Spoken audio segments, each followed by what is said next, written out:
اندازی. اور آج بھی جو ہے وہ اسرائیلی جو ہے اپنے لوگوں کو, اپنے بچوں کو تیر اندازی بیسک جو ابتدائی وہ شروع کرتے, ٹریننگ ان کی ان میں آرچری تیر اندازی سکھاتے ہیں تاکہ ان کا فوکس جو ہے وہ زندگی کے دوسرے معاملات میں بہت زیادہ اچھا ہو جائے. جب آپ عملی طور پر اچھے ہوتے ہیں تو پھر آپ ذہنی طور پر بھی اچھے ہوتے ہیں, پھر آپ کو بخوبی اندازہ ہو جاتا ہے. اور خدا کبھی نہیں چاہتا کہ بغیر آپ اندازے کے, بغیر آپ عملی قدم کے جو ہے وہ تاج حاصل کریں, بلکہ وہ کہتا ہے کہ اگر دکھ سہیں گے تو بادشاہی بھی کریں گے. اور بادشاہ جتنے بھی بادشاہتے ہیں ہم دیکھتے ہیں کہ ان کے جتنے بھی شاہزادے ہوتے ہیں, پرنس ہوتے ہیں, ان کو ٹریننگ کرنی ضروری ہوتی ہے. وہ فوجی ٹریننگ کا حصہ ہوتے ہیں اور وہ ساری ٹریننگ اس لیے کرواتے ہیں تاکہ فیصلے کرنے میں ان کو کسی طرح کی پریشانی نہ ہو. خدا اگر آپ کو تخت دینا چاہتا ہے, بادشاہی دینا چاہتا ہے, آپ کو وہ زندگی کا تاج دینا چاہتا ہے, تو وہ چاہتا ہے کہ آپ ایمین لے لیں. خدا چاہتا ہے کہ عملی طور پر آپ جو ہے وہ اس کو حاصل کریں. راہ جاتے ہیں آپ نہ لے لیں تاج کو, بلکہ لکھا ہے اگر دکھ سہیں گے تو بادشاہی بھی کریں گے. اور یاد رکھیں کہ جب ہم واقف ہوتے ہیں تو ہماری کھرڑی کے اندر خوف بھی نہیں ہوتا. جب ہم اپنے مقصد سے بخوبی واقف ہوتے ہیں تو ہماری زندگی کے اندر خوف بھی نہیں ہوتا, کیونکہ ہم جان ہوتے ہیں کہ تاج دینے والی ہستی کون ہے. اور اگر ہمیں یہ بخوبی پتا ہوگا تو ہم دکھوں میں سے گزرتے ہوئے خوف نہیں کریں گے, کیونکہ ہم جانتے ہیں کہ ہمارا خدا جو ہے وہ کیسا خدا ہے, جو ہم سے تقاضا کر رہا ہے, جو ہم سے ریکوائرمنٹ جس کی ہے, جس کا تقاضا ہے کہ جان دینے تک بھی وفادار ہے تو میں زندگی کا تاج دوں گا. ہمیں اس بات کا پہلے سے معلوم ہونا چاہیے, پتہ ہونا چاہیے کہ ہمارا خدا مستقل مزاجی کے ساتھ ہمارے ساتھ وفادار ہے. اور اگر وہ وفادار ہے تو ہمیں وفادار بنانے کے لیے وہ کس پروسیس سے ہمیں گزارتا ہے. جو دکھ تجھے سہنے ہوں گے ان سے خوف نہ کر. اور خوف دکھ جو ہے وہ ہمیں بادشاہی کے لیے تیار کرتے ہیں, کیونکہ اگر دکھ سہیں گے تو بادشاہی بھی حاصل کریں گے. تو خوف ایٹومیٹکلی ہماری زندگی سے جو ہے وہ دور ہو جاتا ہے. دوسرا اس کا پوائنٹ ہے قید. یہ بھی ایک مشکل مرحلہ ہے, اور ہم دیکھتے ہیں کہ پولوس اور سیلاس قید خانہ میں تھے. کہاں تھے وہ؟ قید خانہ میں کر کیا رہے تھے؟ رو رہے تھے, پیٹ رہے تھے, کیا کر رہے تھے؟ کلام میں کلم بند ہے کہ وہ خدا کی پرستش کر رہے تھے. ہاللیلویا. اور پرستش کے وسیلہ سے کیا ہوا کہ قید خانہ کی نیو جو ہے وہ ہل گئی. آج ہم جب بھی دکھوں میں سے گزرتے ہیں خوف طاری ہوتا ہے, اور ہم جو ہے خوف سے جو ہے لرز جاتے ہیں, اور قید میں ہم جو ہے وہ دل برداشت ہو جاتے ہیں. لیکن یہاں جن ہستیوں کا ذکر میں کر رہا ہوں انہوں نے گھبرانے کی بجائے جو ہے وہ خدا کے نام کو جلال دینا شروع کیا, اور لکھا ہے کہ دروازے ٹوٹ گئے, اور وہ جو قید خانہ کا دربان تھا اس نے کہا, وہ خوف زدہ ہو گیا, اپنے آپ کو مارنا چاہتا تھا, لیکن پولس اور سیلاس نے اس کو منع کیا, اور اس نے کہا کہ صاحب میں کیا کروں کہ نجات پاؤں. پھر موقع ملتا ہے جب آپ پرستش کرتے ہیں, جب قید و بند کے دروازے کھلتے ہیں تو پھر خدا آپ کو استعمال کرتا ہے. لوگ پوچھتے ہیں کہ ہم کیا کریں کہ نجات کو حاصل کریں, پھر آپ بخوبی جو ہے وہ بتا سکتے ہیں. قید ضروری ہے, دکھ ضروری ہے, خوف بذات خود ہم سے دور نہیں ہوتا, لیکن اس خوف کو جب ہم جان رہے ہوتے ہیں کہ خدا ہمارا جو ہے وفادار خدا ہے تو پھر ہمارا خوف بھی دور ہو جاتا ہے. آزمائش کے بارے میں ہم پڑھیں گے. آزمائش کے بارے میں لکھا ہے کہ آزمائش جو ہے وہ صبر پیدا کرتی ہے. کیا کرتی ہے جی؟ صبر پیدا کرتی ہے. تاج کو حاصل کرنے کے لیے بے صبرے لوگوں کی ضرورت نہیں ہے. خدا کو تاج کو حاصل کرنے کے لیے صبر کا ہونا ضرور ہے. اور آزمائش جو ہے وہ کرنتھیوں میں لکھا ہے کہ آزمائش جو ہے وہ صبر پیدا کرتی ہے, اور خدا جو ہے وہ صابروں کا خدا ہے, بے صبروں کا خدا نہیں. لیکن آج دور حاضرہ میں ہم دیکھتے ہیں کہ انتظار کرنا دنیا کا سب سے مشکل ترین کام ہو گیا. کوئی شخص جو ہے وہ انتظار نہیں کرنا چاہتا، لیکن خدا جو ہے وہ اس عمل کو دیکھ رہا ہوتا ہے اور لکھا ہے جو دکھ تجھے سہنے ہوں گے ان سے خوف نہ کر۔ بعض کو ابلیس قید میں ڈالنے کو ہے تاکہ تمہاری کیا ہو؟ آزمائش ہو، تاکہ آپ کا صبر جو ہے وہ کہیں جواب نہ دے جائے، بلکہ آپ کا صبر جو ہے وہ مضبوط ہوتا ہے، آزمائش سے آپ کا صبر جو ہے اور زیادہ پختہ ہوتا ہے۔ اور لاسٹ جو اس کا لفظ ہے وہ ہے مصیبت، اور مصیبت بھی ساری چیزیں کٹھیاں کر لو تو مصیبت ہے، دکھ ہے، خوف ہے، قید ہے، آزمائش ہے، یہ ساری چیزیں جو ہیں جب مل جاتی ہیں تو پھر کیا انسان کے منہ سے نکلتا ہے؟ مصیبت ہی پھنستے ہیں۔ لیکن مصیبتوں سے نکالنے والی جو ہستی ہے جس نے اس ڈیوریشن کے بارے میں آپ کو آگاہ کیا ہے کہ جو دکھ تجھے سہنے ہوں گے ان سے خوف نہ کر، جو فرماتا ہے کہ جان دینے تک بھی وفادار رہے تو میں تجھے زندگی کا تاج دوں گا۔ آپ کو پتا ہونا چاہیے کہ مصیبتوں میں میرا مددگار جو ہے وہ مستقل مزاجی سے جو ہے مجھ سے وفادار ہے، اسی لیے وہ مجھ سے توقع کر رہا ہے، اسی لیے وہ چاہ رہا ہے کہ میں مصیبتوں میں بھی، دکھوں میں بھی، آزمائشوں میں بھی کبھی جو ہے وہ دل برداشتہ نہ ہو، میری کھلڑی میں کوئی ڈر نہ ہو۔ اور مصیبت کے بارے میں زبور 119 پڑھیں گے۔ مصیبت کرتی کیا ہے؟ اکثر ایمانداروں کی زندگی میں جب مصیبت آتی ہے تو وہ دل برداشتہ ہو جاتے ہیں، اور کوئی بھی شخص جو ہے، غور کیجئے گا، کوئی بھی شخص جو ہے وہ کبھی نہیں چاہے گا میں مصیبت میں پڑھوں، لیکن مصیبت جو ہے وہ کتنی ضروری ہے کلام خدا میں سے پڑھیں گے۔ کوئی بھی بھائی جس نے نکالا ہے وہ جلدی سے پڑھنے میں رہنمائی کر سکتا ہے۔ زبور 119 اس کی 67 آیت 67۔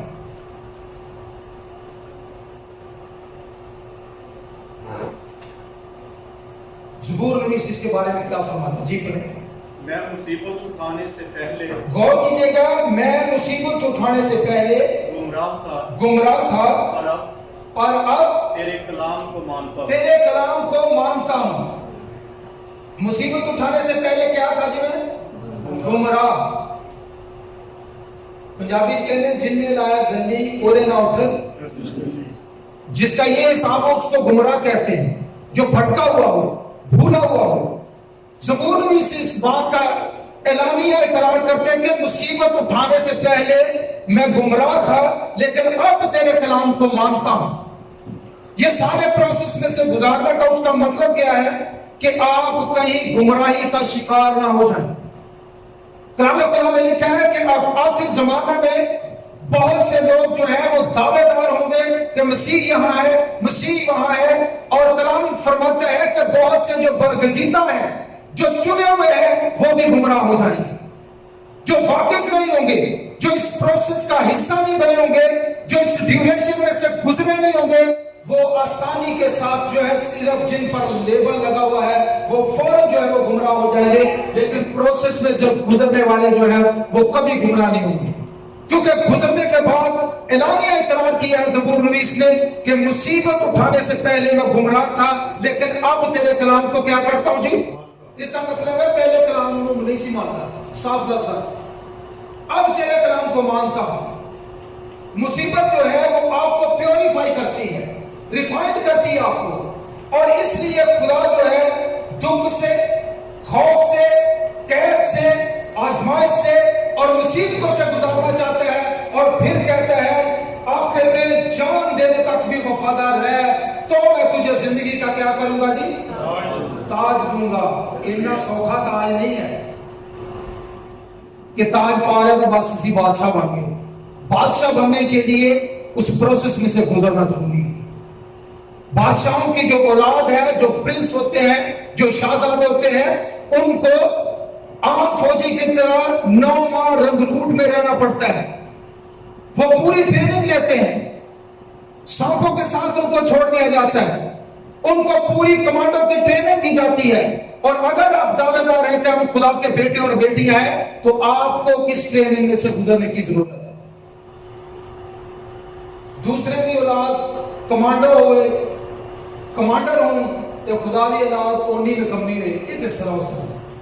یہ نہیں ہو سکتا۔ اسی لیے خدا کہتا ہے دکھ میں سے، خوف میں سے، قید میں سے، آزمائش اور مصیبت سے جب آپ ٹریننگ حاصل کر لیتے ہیں تو اس کے بعد آپ کے لیے جو ہے وعدہ کیا ہوا ہے کہ جان دینے تک بھی وفادار ہے تو میں زندگی کا تاج دوں گا۔ زندگی کا تاج ہے ہی آپ کے لیے، لیکن اس پروسیس میں سے گزرنا جو ہے آزاد ضروری ہے اور آپ کے لیے ہی اہم ہے۔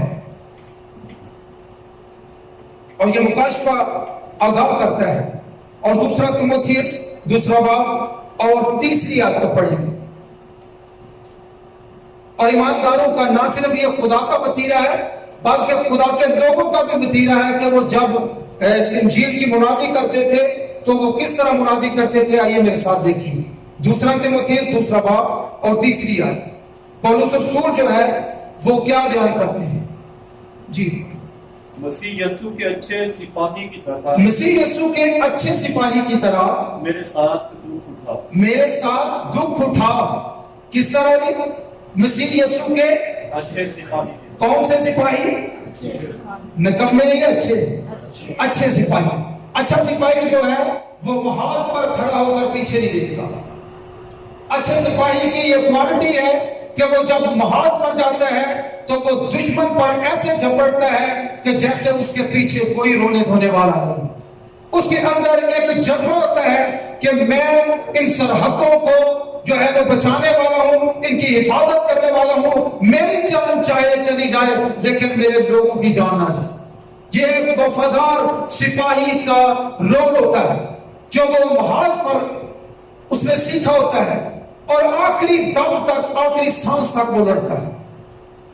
اور کلام بیان کرتا ہے کہ مسیح یسوع کے کون سے سپاہی؟ اچھے سپاہی۔ سپاہی انجینئر ہوتے ہیں، دفاع کرنا بھی نہیں ہوتا تے اٹیک کرنا بھی نہیں ہوتا۔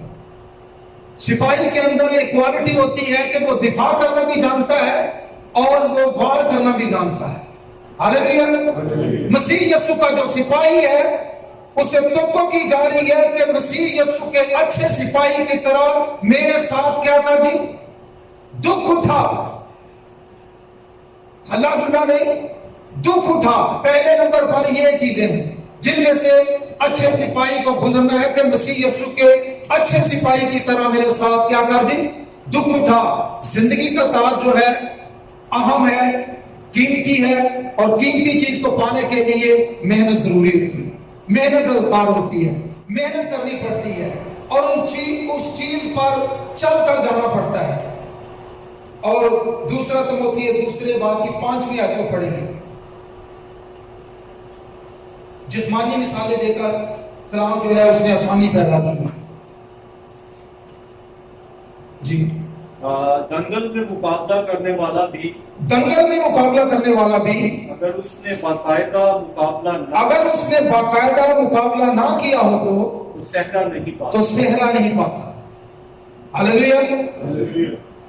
باقاعدہ مقابلہ کرنا ضروری ہے،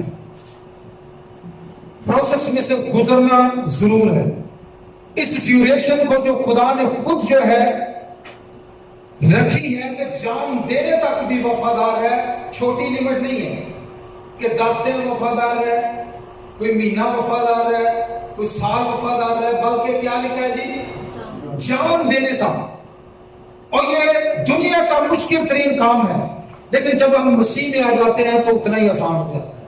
ہاللیلویہ۔ مشکل تمام چیزیں تب تک ہوتی ہیں جب ہم نے حد کو عبور نہیں کیا ہوتا، جب ہم دور سے کھڑے جو ہے نا کہتے تھے نہیں بڑا ڈونگا ہے۔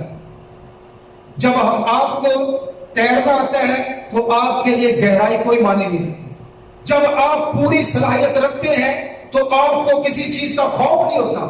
اسی لیے خدا آپ کے خوف کو دور کرنا چاہتا ہے اور وہ فرماتا ہے دکھ کو یوں دور کرتا ہے، جو دکھ تجھے سہنے ہوں گے ان سے خوف نہ کر۔ دیکھو ابلیس تم میں سے بعض کو قید میں ڈالنے کو ہے تاکہ تمہاری آزمائش ہو، اور 10 دن تک مصیبت اٹھاؤ گے، جان دینے تک بھی وفادار رہے تو زندگی کا تاج دوں گا۔ زندگی کا تاج ہے ہی آپ کے لیے، اور خدا چاہتا ہے جیسا وہ وفادار ہے. اور ہم نے ابتدا میں سیکھا کہ وفادار جو ہے اس کا مطلب ہے دیانتدار, بات کا پکا, باوفا, وفا کرنے والا, نبھانے والا اور ساتھ دینے والا. جس کے اندر یہ خوبیاں ہیں وہ سرفرست ہمارا خدا ہے, جو مستقل مزاجی سے ہمارے ساتھ وفا بھی کر رہا ہے, ہمارے ساتھ نبھا بھی رہا ہے. بے شک ہماری کوالٹیز وہاں تک نہ ہو, اس کے قابل اندازہ تک نہ ہو, خواہ ہم اس کے مطابق اس کی پرستش کر رہے ہوں یا نہ کر رہے ہوں, لیکن مستقل مزاجی سے خدا ہمارا جو ہے ہمیں برداشت کرتا ہے, ہمارے ساتھ وہ نبھا رہا ہے, ہمارا ساتھ دے رہا ہے. اور اطلاق دونوں پر ہوتا ہے, لیکن خدا ہم دیکھتے ہیں کہ مستقل مزاجی سے. اور وہی مستقل مزاجی جب انسان کے اندر آ جائے گی تو یاد رکھیں کہ زندگی کا تاج صرف آپ کے لیے. پھر آپ کو انتظار کرنا نہیں پڑے گا, پھر آپ کو ڈر اور خوف کا سامنا تو ضرور کرنا پڑے گا, لیکن آپ خوف زدہ نہیں ہوں. پولس رسول کو آخر میں جب شاگردوں نے ایکسپٹ کر لیا تو انہوں نے کہا کہ روم میں نہ جاؤ. اگر تو روم میں جائے گا تو جان سے مارا جائے گا. لیکن کیا وہ باز آیا؟ کیوں باز نہیں آیا؟ جان تو اس کی واقعی گئی. اس لیے باز نہیں آیا تھا تاکہ انجیل کا جو اس کے سپرد کام تھا وہ دوسرا کوئی شخص نہیں کر سکتا. وہ جب گیا جان بے شک گئی, لیکن انجیل جو ہے وہاں تک پہنچی اور بے شمار لوگوں کو جو ہے اس نے زندگی بخشی. اور آج بھی جب ہم اپنی جان کی پرواہ کیے بغیر کسی خوف کے آزمائشوں میں سے, دکھوں میں سے, مصیبتوں میں سے گزرتے ہیں, تو مصیبت جس کے بارے میں ہم نے سیکھا ہے کہ مصیبت جو ہے وہ ہمیں پیوریفائی کرتی ہے, اور مصیبت جو ہے گمراہیوں سے بچاتی ہے. تو پھر یاد رکھیں کہ زندگی کا تاج 100% جو ہے وہ ہمیں ملتا ہے, کیونکہ وہ وعدہ کرنے والی جو ذات ہے وہ کوئی انسانی ذات نہیں بلکہ وہ خدا کی ذات ہے, جو سچا ہے, عادل ہے, وفادار ہے, اور مستقل مزاجی سے ہم سے وفاداری کر رہا ہے اور تقاضا بھی کرتا ہے. اگر خود وفادار ہے تو وفاداری کا وہ آج ہم سے تقاضا کرتا ہے. جان دینے تک ہمیں کیا کرنا ہے؟ وفادار رہنا. 1-2 دن نہیں, 1 ہفتہ نہیں, 1 سال نہیں, بلکہ ہمیں زندگی کے آخری ایام تک جو ہے وہ وفادار رہنا ہے. تو زندگی کا تاج ہمارا ہے. آئیے اپنے سر کو جھکائیں گے, اپنے